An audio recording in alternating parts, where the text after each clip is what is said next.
Hi everyone, hiya pawb. Diolch am ymuno. Thank you for joining. I'm Holly, I'm DTA Wales' Comms and Events Officer. Thank you for joining this live stream or watching back on YouTube if you're watching the recording post-event. So I'm just going to give you a quick overview of the event of DTA Wales and of Egin before handing over to Aelwyd. So those of you who don't know Egin or DTA Wales, DTA are an independent and not-for-profit membership organisation supporting organisations across Wales to thrive, and Egin is one of DTA Wales' biggest projects. So Egin is a programme that empowers communities across Wales to take their first steps towards tackling climate change and living or operating more sustainably. So we do this through mentorship, through creating and sharing resources, and through hosting and organising events and webinars such as this one. So we've got some great projects ongoing at DTA Wales and at Egin at the minute. And one that is most topical for you guys, most useful for you guys, is the recently launched Community Buildings Hub. So the Community Buildings Hub is hosted on DTA Wales' website. You go to support and services and then select resources, and then select the Community Buildings Hub here. So yeah, this is a suite of online tools, guides and resources to help you manage your community buildings. And as part of this resource, we have created the live discussion forum. So if you select this link just here, it will take you to our Egin online community and a designated space on the online community all about supporting you to manage your community building. So this is a great space to log on to ask questions, to share tips, get in contact with our team or Aelwyd. If you have any questions post-webinar, do get online and pop your questions in the online forum. It's a space for you guys designated to supporting you to manage your community buildings. Right, I will hand over to Aelwyd now and enjoy the tour. So this is Aelwyd, Yr Aelwyd. The building used to be owned by the Gobaith Cymru, which is a Welsh youth organisation. This is what the building originally looked like, and we can see the Urdd logo, Mr. Urdd, there in the front of the building.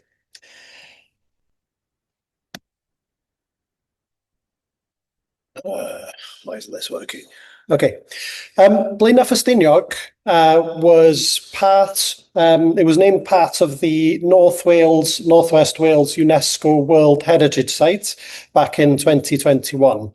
So Blaenau Ffestiniog, Llanberis, Bethesda, and I believe a few other areas like Penygroes as well, Porthmadog Docks and parts of Bangor were all named part of this UNESCO World Heritage Site. Blaenau Ffestiniog is an amazing place. I grew up in Trawsfynydd, about 10 miles away from Blaenau Ffestiniog, and so I went to secondary school in Blaenau. And it's a very unique landscape. Lots of, slate tips, the old mines. We can see Cloddfa Ganol there in the top, which at one time was the largest slate mine in the world. And we can see Blaenau Ffestiniog in the centre here with Tanagrisha, a sort of village on the edge of Blaenau Ffestiniog going up to the rear next to Tanagrisha Lake. Where, of course, there's currently a pumped hydro scheme, pumping water up to Stwlan Dam at the top, down to the bottom. So Blaenau Ffestiniog has always been an industrial town. Now, unfortunately, post-industrial with the demise of the slate industry, but now also part of the North West Wales UNESCO World Heritage Site. Gwynedd Council put a bid in. They put 3 bids in for levelling up funds in different areas of Gwynedd. And the one that was successful was Llewyrch o'r Llechi, which was a project to spend money renewing some of the old slate mines as part of the UNESCO World Heritage Site, and developing community buildings and facilities and tourist infrastructure in those areas. And I think a big part of why this was awarded was the UNESCO World Heritage Site designation. It definitely helped with that funding. So there was roughly £19 million worth of funding, a chunk of which went to Blaenau Ffestiniog and all the other different areas. And then the community within Blaenau Ffestiniog had to then decide how they were going to spend some of this money. And a number of different projects were undertaken, a bicycle path up to the old slate mines, some more community facilities and sports facilities. And this building was also earmarked for part of the money to redevelop it really as a community hub, as a sort of community space for young people and for the wider community. Now, prior to this project, it was owned by Cymru. The building was in quite a poor state, really. The gas boiler had broken, so there was no heating at all in the building. There was a large amount of damp problems in the building.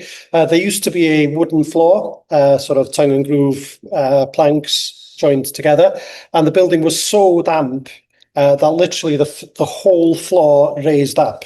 So you walked into the building and it was like looking at the sea. There were sort of waves in the floor, and you had to sort of walk up and down over those waves to walk through the room.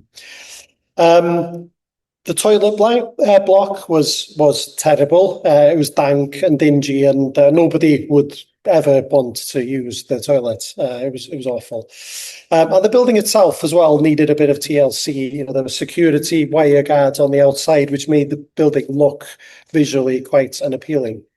Now, it is interesting that energy bills weren't particularly high for the building, and that was because it was used so infrequently. It was maybe used once a week for the Cymru, and they used electric heaters in one small part of the building. So yeah, running costs weren't high, but if the building was used regularly, both energy costs and also carbon emissions would have been astronomical. They would have had to replace the gas boiler potentially at a large cost. And running costs and carbon costs would have been massive. The building had been looked over by a dedicated group of volunteers who'd done amazing work in terms of keeping the building going. But I think it had become beyond them. You know, the amount of work that needed doing to renew and to refresh and to update the building was sort of beyond what they were capable of doing. So Yr Ffestiniog, which is a local community interest company, took over the building and made redeveloping this property part of the levelling up works. I am an Egin mentor, and I also do work on the Community Buildings Hub, and I also have my own consultancy company. And so I helped Cwmni Bro draw up plans in terms of what they wanted to do in the building. So we looked at how much insulation they would want to put in, what the heating system would be, how they would keep energy costs as low as possible. And we developed a programme of works, essentially, to renew the building and to make it as energy efficient and as low carbon as we could. The project was then advertised, and the Grosvenor Construction was awarded the work. The standard we decided on for this building is based on the Passive House Energy Efficiency Standard. The Passive House Energy Efficiency Standard is one of the most stringent energy efficiency standards in the world. Buildings built to the Passive House standards have very, very low running costs and usually very, very low carbon emissions as well. But there were problems with this building that meant we couldn't achieve the full Passive House standard. Particularly in terms of the internal insulation that we ended up having to use because of the UNESCO World Heritage Site. We weren't allowed to change the external appearance of the building, and because of a few other factors. And also, we felt, you know, that the contractor had never worked on a passive house project before. It was very difficult to find contractors who had. And so we decided to make it what we call a passive house principles. So following as closely as we could the methodology of passive house, making the building as airtight as possible and incorporating different elements that are part of the passive house standards without actually reaching the standard itself. But it does need highlighting that this is still a very, very energy efficient building, far more energy efficient than it was prior to the works, even if it doesn't quite reach the full passive house standards. So we've got lots of insulation. We've got very high quality doors and windows. We've got the building is built to a very high standard of air tightness. And then, as is standard in all passive house projects, there is a mechanical ventilation with heat recovery system, which we will see shortly.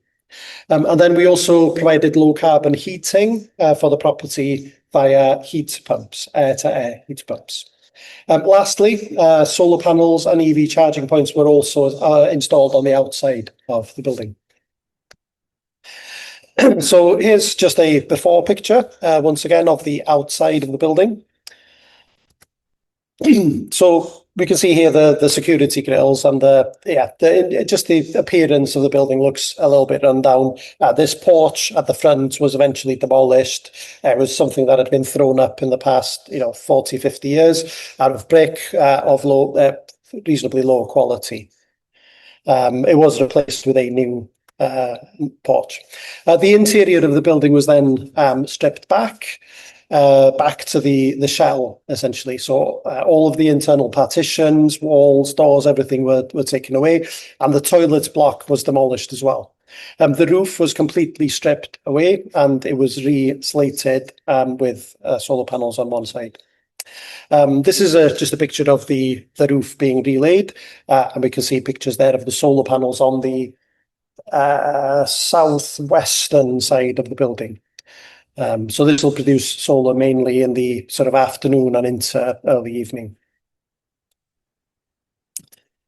Okay, we'll just do a walk around of the building now. So I'm just going to stop sharing and we'll switch back to Holly.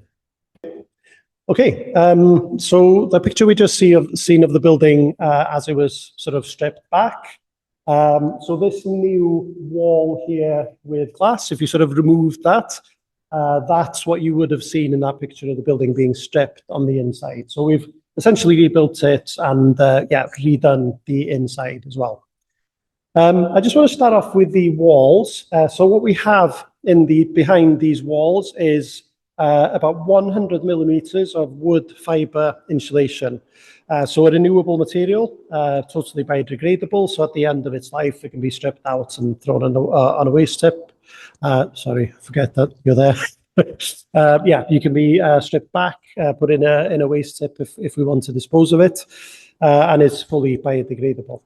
About 100 millimeters is what we calculated would be the maximum amount of insulation we can put in a building of this kind, and it's to do with moisture movements through the walls. More insulation than that, and potentially condensation could form in the insulation layer, which could create sort of problems for the interior of the property. So we did some modelling and worked out that was the maximum. This is another reason really why this building couldn't achieve full passive house. For full passive house, we probably would have needed about 300 millimeters, but that would have been unsafe from a moisture perspective. So the insulation goes along the wall. The insulation then wraps around the reveals and meets the windows here. It's quite important to do that. If we just insulated the walls and left this bare, then this wall obviously would get very, very cold and condensation could form. So when we insulate, we have to make sure that we insulate down the reveals to meet the windows. The windows themselves are very high quality triple glazed windows. We just met Calvin, the property manager for Yr Aelwyd. And he mentioned to us on the way here to unlock the building that he was getting problems with condensation forming on the outside of the window. And I had to explain to him that this is actually a good thing. When we get condensation on the inside of the window, what's happening is the windows are so cold, the internal moist air hits the windows and then condensation forms. On the outside, it's because the outside of the window is so cold, because so little heat is escaping through the triple glazing, that condensation is now forming on the outside of the building. And this is actually a sign that these are very, very high quality windows, and we want to see that happening. So it's a sign of good quality, essentially.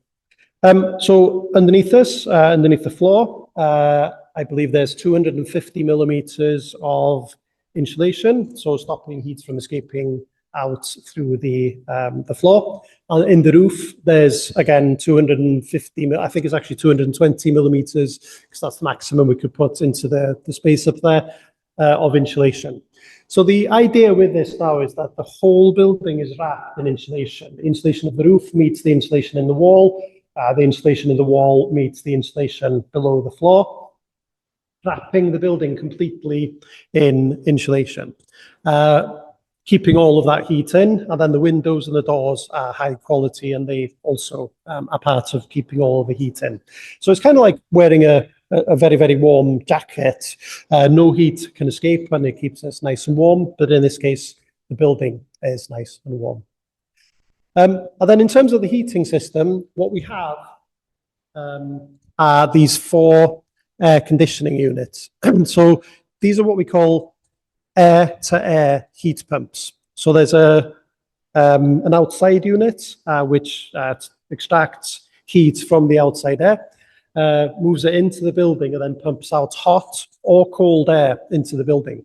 So it can heat the building in the winter, but it can also cool the building in the summer if we ever have any overheating problems in a particularly hot part of the summer. So this is using electricity, so very, very low carbon heating source for this building.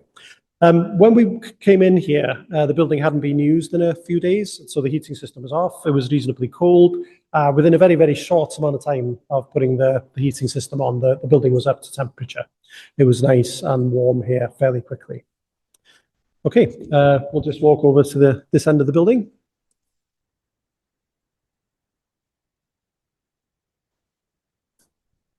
The old toilet block was demolished, and the new fully disabled friendly bathroom were installed on this side of the building. So that all comes up to standard building regulations level. And again, this was a new build, but it was built with lots of insulation to keep the heat in the bathrooms. A new kitchen was installed here as well. So, if they want to do tea and coffee mornings, maybe put cake out or whatever, then this, that's all ready to go. But then the rest of the building was divided up into, this is a meeting room, there's a sliding door there, so we can divide this up into 2 separate spaces if we want to. And then all of the utilities are behind this cupboard here. So the solar panel inverter, if we ever do install a battery in the future, that could be installed in that cupboard. There's already space for it. With the solar panels generating electricity, the heating system also obviously working off electricity. When the sun is out on a cold winter's day, essentially we can heat this building almost for free. It'll use very little electricity from the grid. And the whole building is designed in this way. The heating system, the ventilation system, the solar panel system, everything's designed to work together to make the running costs of this building as absolutely low as we can possibly make it. So that the building becomes sustainable from an environmental perspective, but also from a financial perspective as well, for the community group who's obviously owning this and wants to rent it out for local people to use. The final part I want to show is the air handling unit. Unfortunately, I was hoping there'd be some steps here so that I could take the camera up to show you the air handling unit, but unfortunately there isn't one. But we can just show you the outside of the air handling unit. So we'll just move upstairs. Right. So when you build a property to the passive house standards, you want to make it as airtight as possible. What this means is we don't get cold drafts coming in. So we want the air to sort of remain within the building. We don't want cold drafts coming in, and in the summer as well, we don't want hot air coming in from outside that might overheat the building. There's different ways of measuring air tightness. Usually, we measure it in terms of air changes per hour. So we measure all of the air in the building, and we work out how many times does that air get refreshed in 1 hour. So to meet building regulations, you'd have to reach about 8 air changes an hour. If it's above that, they tell you to go away and make it better. This is on a new build property, obviously. If you get it to between 2 and 3, building controls would consider this very good. For passive house, you need to get it down to 0.6 air changes per hour. This building actually achieved 1 air change an hour, or slightly over 1. So again, didn't quite meet the passive house standard, but from comparing it to any other regular building, it was, quite, very, very good from an air tightness perspective. But if you do that, you need a way of then bringing fresh air into the building. So what we have here, and Holly, if you just bring the camera, is an air handling unit. So essentially a ventilation unit that we can see through this glass, and it pumps air into the property. We also have in the kitchens and the bathrooms and one of the downstairs air extraction system. So this pulls the air from those rooms, which hopefully they'll be at a decent temperature, puts it through a heat exchanger, which extracts that heat out and puts it into incoming air that it pulls from outside the building. It then vents that stale and now cold and slightly damp air out of the building and pumps the now preheated air into the building. We would expect to achieve about 80 to 90% efficiency. So what that means is if it's 20 degrees in here and it's 0 outside, hopefully it'll preheat the air that it's pumping into the building up to 18 degrees. So we now only need to add 2 degrees of heat into the building to keep the air temperature comfortable in here. Whereas if we didn't have one of these heat exchanging units and we had trickle vents and maybe some other ventilation system in the property, we'd have to heat the air from 0 up to 20 in order to maintain the temperature of the property. So these are very, very efficient ways of ventilating and also heating the property. Do you want to just go over here, Holly? And unfortunately, we can't show you the full air handling unit, but it is here. And if you can, we'll show you as best as we can, but apologies that it's not hugely clear.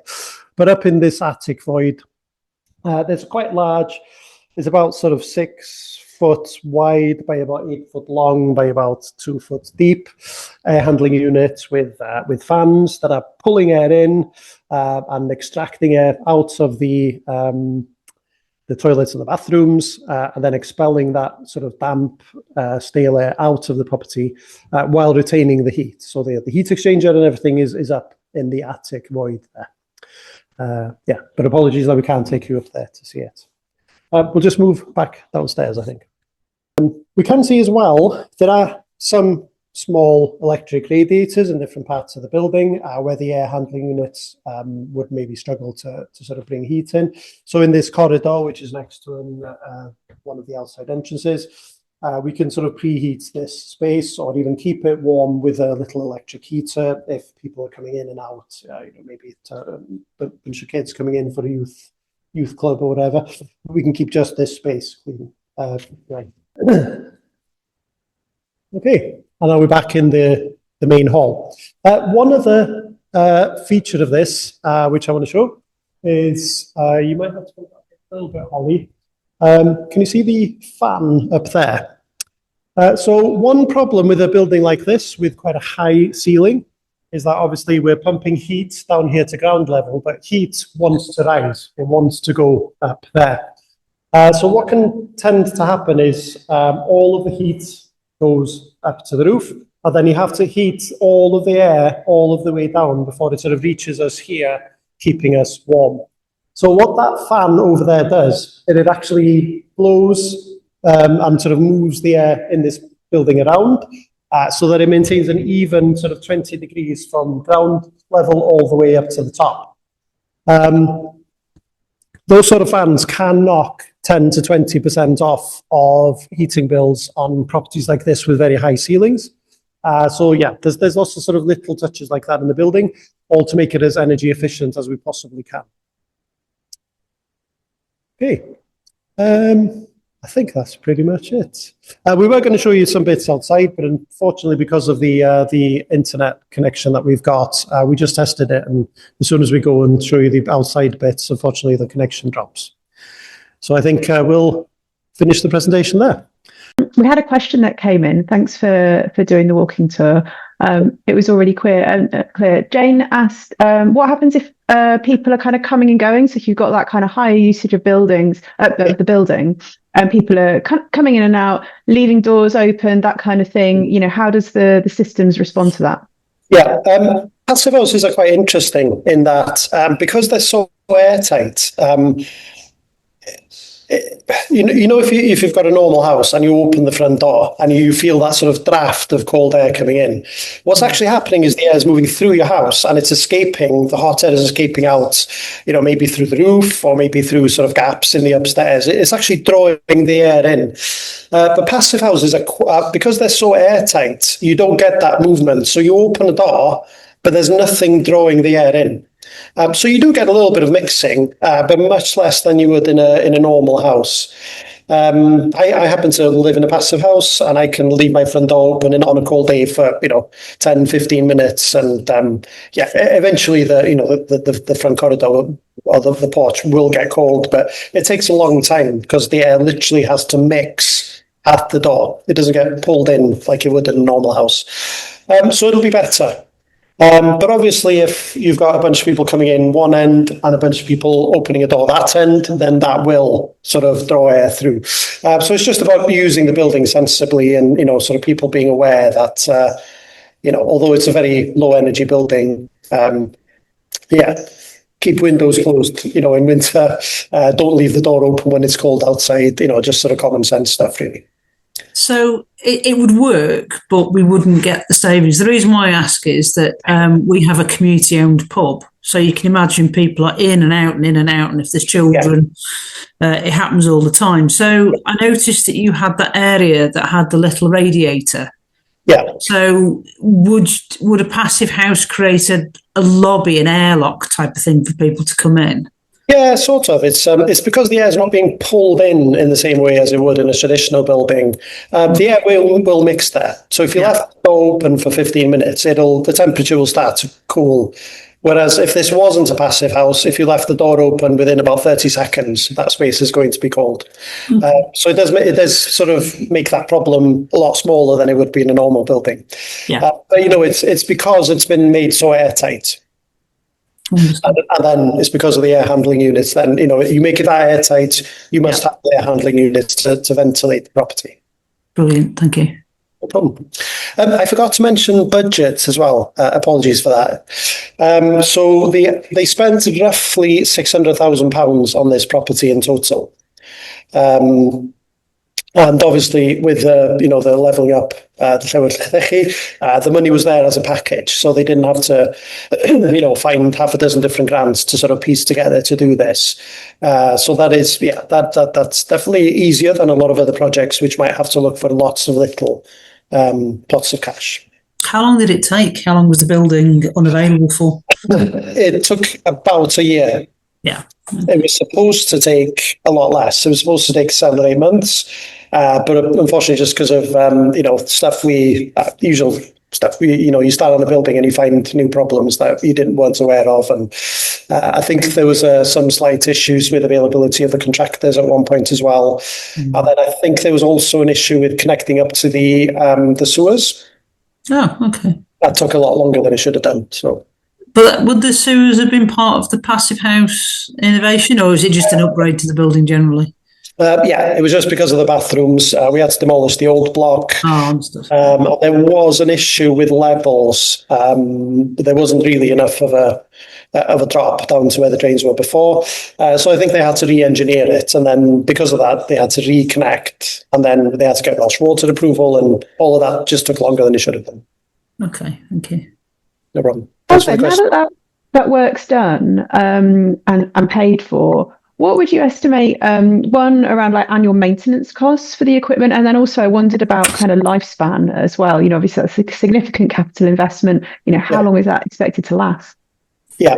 No, it's only just completed. I think we had the launch for this 2 months ago.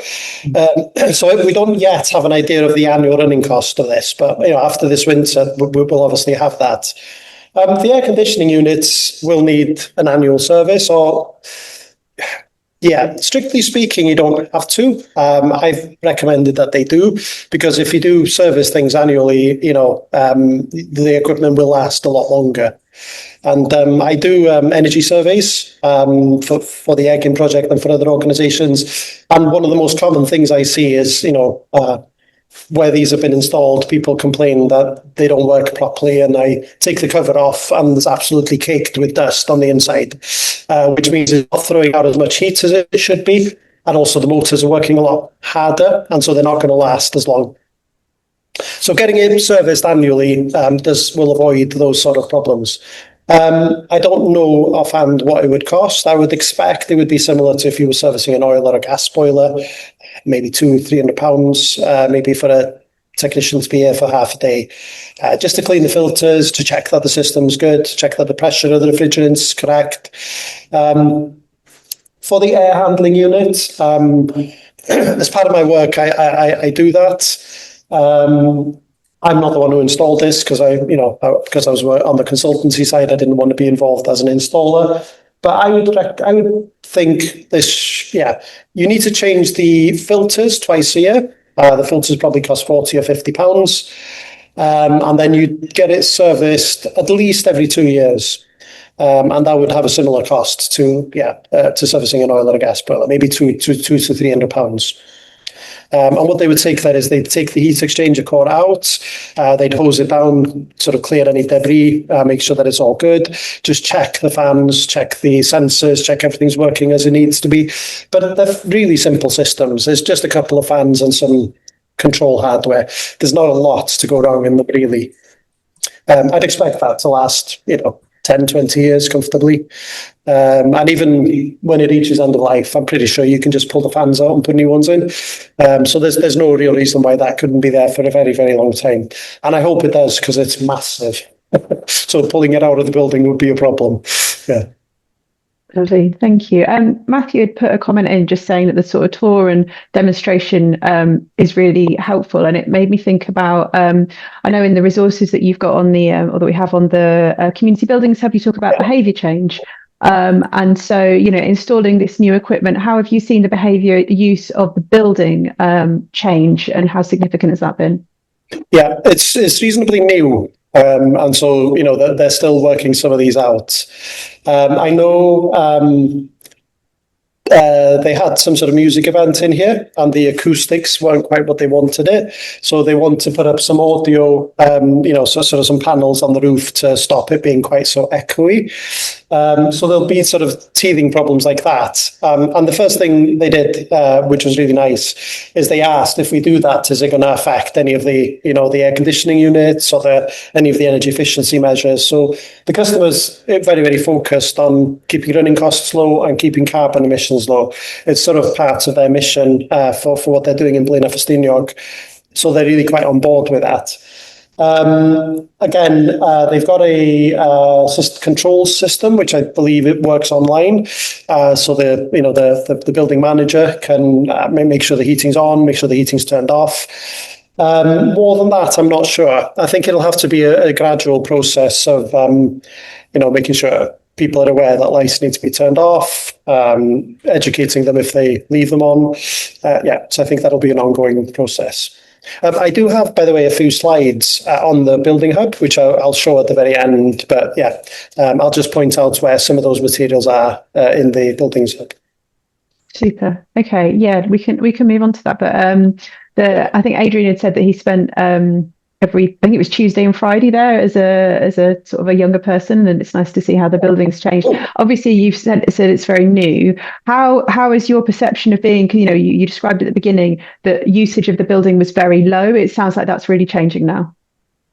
Yeah, I believe so. Yeah. Again, the building was redone fairly recently, but from what I understand from Cymru Bro, the building was late. And they had a pile of community groups all sort of wanting to use the building, which was a nice position to be in. I don't actually know what the full usage of the building is, but I can definitely check that with the buildings manager. But I believe it's being used more. I hope it'll be used sort of, as much as possible. It's a fantastic facility, and running costs are so low. It's we want to make as much use of this building as possible. And it's a really pleasant space to be in as well. It's, the heating hadn't been turned off before we turned up here at 11:30, and it's really comfortable here now. You're in your t-shirt, so.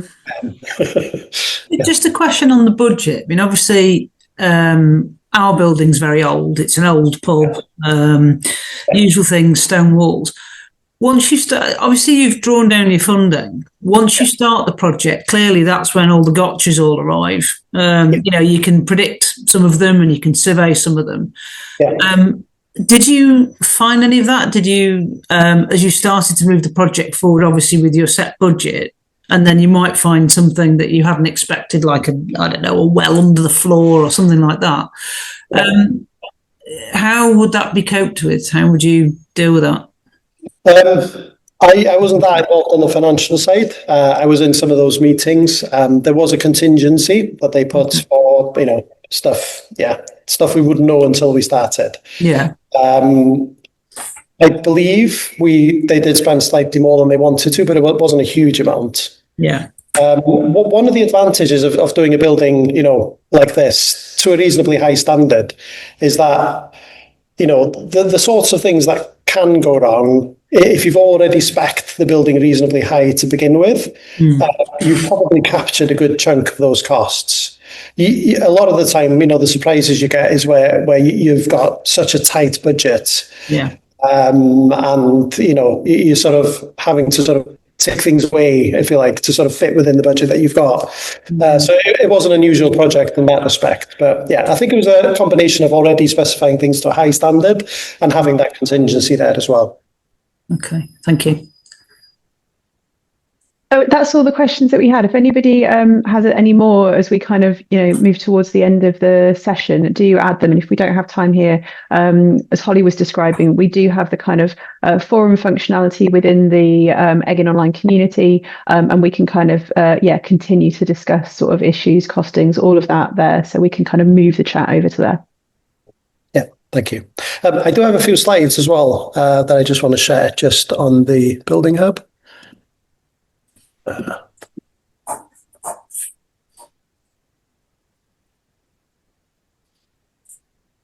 Okay, hopefully that's come up.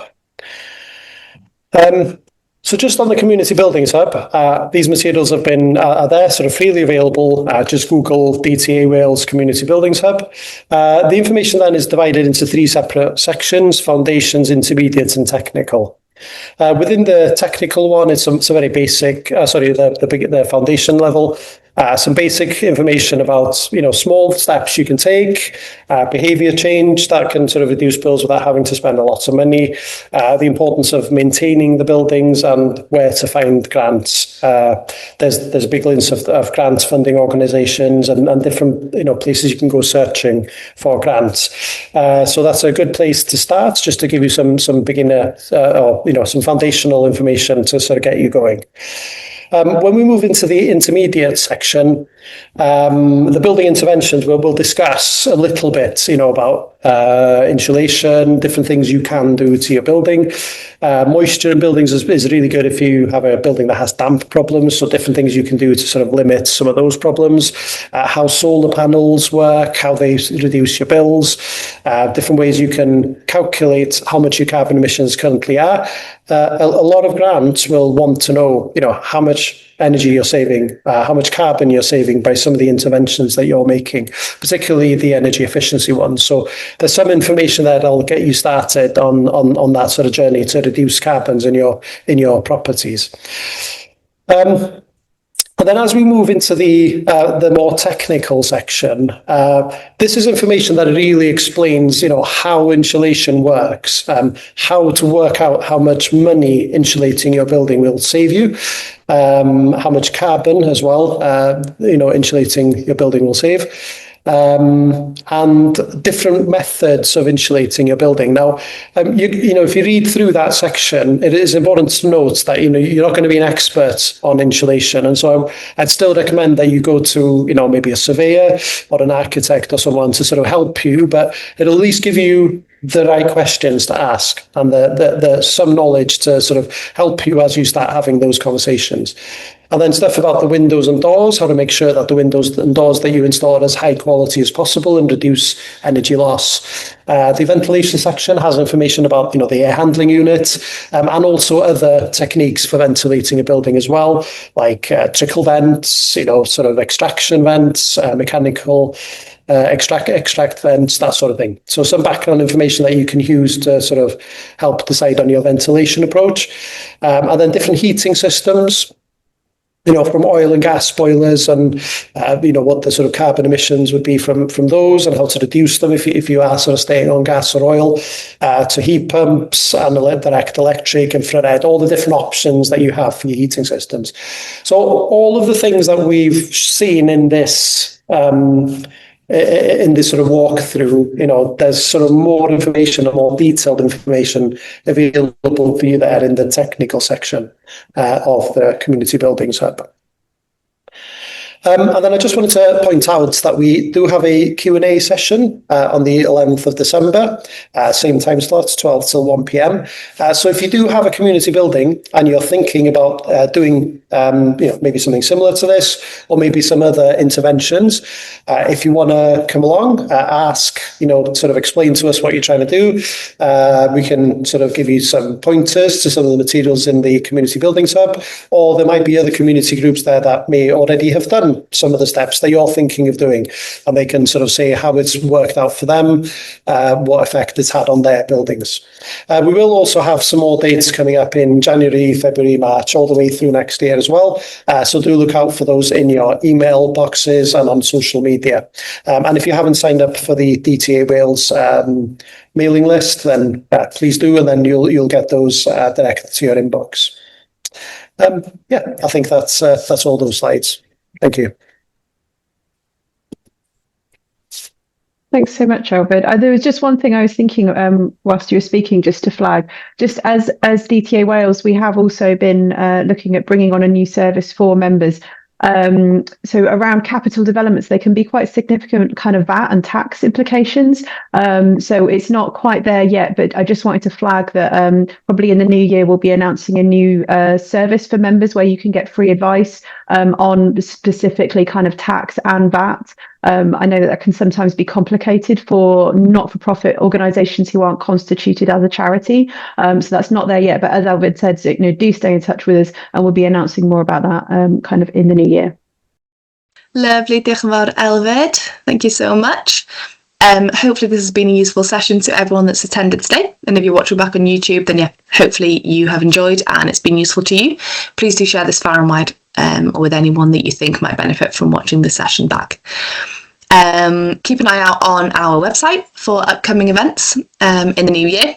And hopefully see you on the next Community Buildings Hub live Q&A in mid-December.